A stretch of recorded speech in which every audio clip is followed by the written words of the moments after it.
प्रकार गहने स्वर्ण के बने होते हैं और पहनने वाले की शोभा बढ़ाते हैं, उसी प्रकार काव्य में अलंकार सुंदर वर्णों एवं अर्थों से निर्मित होते हैं तथा ये काव्य को आकर्षक बनाते हैं या कविता को आकर्षक बनाते हैं। कवि अपनी कविता को जिन विविध वर्णों, शब्दों व अर्थ योजनाओं से सजाता है उन्हें अलंकार कहते हैं। बच्चों, अलंकार की परिभाषा यह भी है कि अलंकार उसी प्रकार अलंकार को सुंदर बनाने वाले वर्णों को अलंकार कहते हैं। जिस प्रकार आभूषण धारण करने से लंबी सुंदर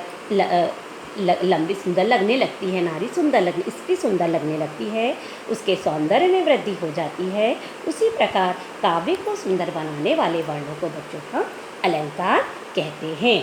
ये बच्चों हमने परिभाषा को जाना। अब बच्चों, अलंकार के कितने भेद होते हैं? अलंकार के मुख्य 2 भेद होते हैं, शब्दालंकार और अर्थालंकार। हमने पहले भी बोला था बच्चों कि काव्य में जब शब्दों के कारण चमत्कार उत्पन्न होता है वहाँ पर शब्दालंकार होता है, और जहाँ पर अर्थ के कारण उसके अर्थ के आधार पर चमत्कार उत्पन्न होता है बच्चों, वहाँ पे अर्थालंकार होता है। एक और तीसरा होता है बच्चों उभय अलंकार, लेकिन हम शब्दालंकार और अर्थालंकार को अच्छी तरह से समझेंगे। शब्दालंकार शब्द निर्माण की प्रक्रिया में ध्वनि तथा अर्थ का महत्वपूर्ण समन्वय होता है। ध्वनि के आधार पर काव्य में उत्पन्न विशिष्टता अथवा साज सज्जा शब्दालंकार की सृष्टि करते हैं। इस प्रकार में वर्ण या शब्दों की लयात्मकता अथवा संगीतात्मकता उपस्थित होती है। जिस रचना में शब्दों के कारण सौंदर्य उत्पन्न होता है वहाँ शब्दालंकार होता है।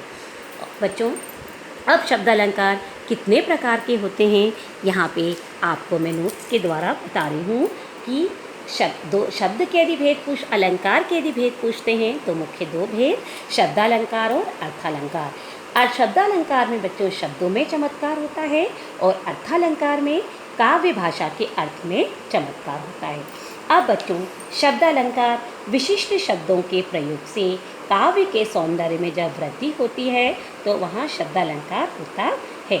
अब बच्चों, चमत्कार का कारण विशेष शब्द होता है।